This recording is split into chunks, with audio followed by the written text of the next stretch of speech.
Hey YouTube, it's Team Wonder coming at you with a video. In this video, I will be talking about the rise and drop of prices of Yu-Gi-Oh cards and when to sell and when to buy cards. First thing is, the worst time to buy cards is probably during the sneak peek, the sneak preview. Just because the prices are always inflated, the supply is really low and the demand is really high. So that way the demand curve line is like this.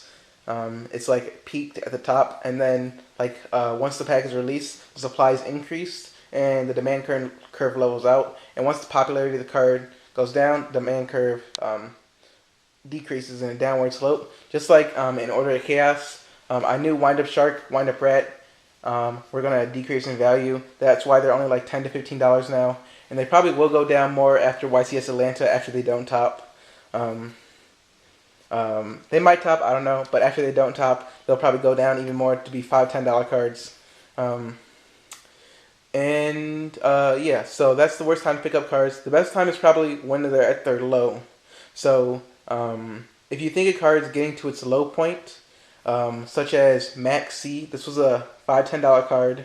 It wasn't $5. It was more like a $10 card, and then it went up to a $25 card during YCS Indie Gen Con. It was a $25 card there, and then it peaked it's now peaked at $50. I don't think it'll go higher than $50, but it's peaked at $50, and yeah. So that's a good way to pick up cards when you think they're at their low and they have lots of potential, such as these cards I have right here.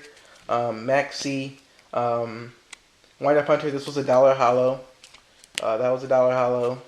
Infinity Archfiend. This was a $5 card from the game, and now it was a $30 card once the Infinity cards came out, and now it's back down to a $10 card. So, and then Scrap Dragon. I remember at the sneak peek I was making scraps. This was a $15 card, and now it's a $30 to $40 card just because it hasn't been reprinted yet, and the demand for it it's kind of high right now, not as high as it used to be, just because Xyz are out now and kind of taking over the extra deck.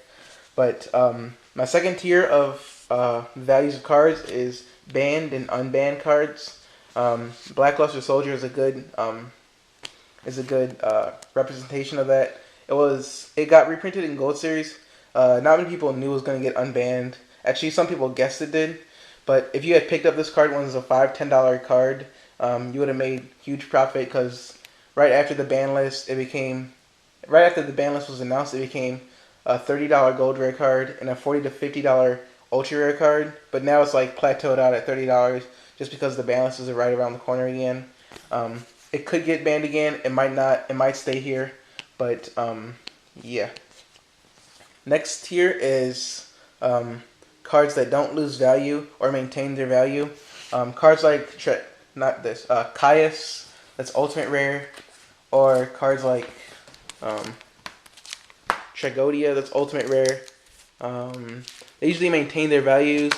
Or Turbo Pack cards too, like Book of Moon, CP Bottomless. Unless the card sees a lot more player, like the CP Bottomless used to be a $40 card. Now it's $100 for that one. I had one at one time. I traded it for like $45. But cards like this and Caius and cards that are hard to get usually maintain their value over time. So it's kind of safe to hold on to these cards. The only way they can go is up unless it gets banned or limited. So, and the last tier is reprints. Cards like Pot of Duality, Dark Arm Dragon. They used to be $100 plus, and now Pot of Duality Secret's like $25, and Dark Arm's like $30. Maybe Secret Pot's like $32. But Judgment Dragon, that's a good example. Used to be a $200, $300 secret rare.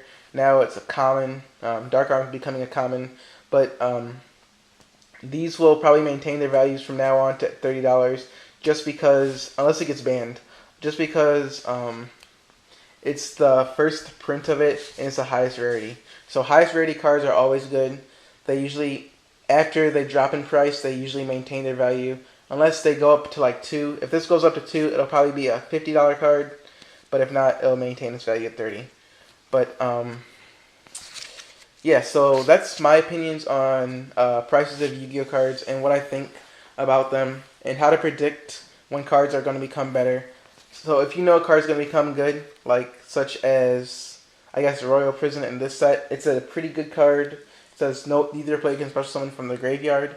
If that card becomes if a deck that heavily relies around the graveyard becomes very popular, Royal Prison could very well become a $5 to $6 rare, such as Royal Oppression. When lots of people started special summon in the Teledead format, Royal Oppression was started to being main decked and became more in value. Same with Solemn Judgment. That used to be a ultra rare. Not many people played it before.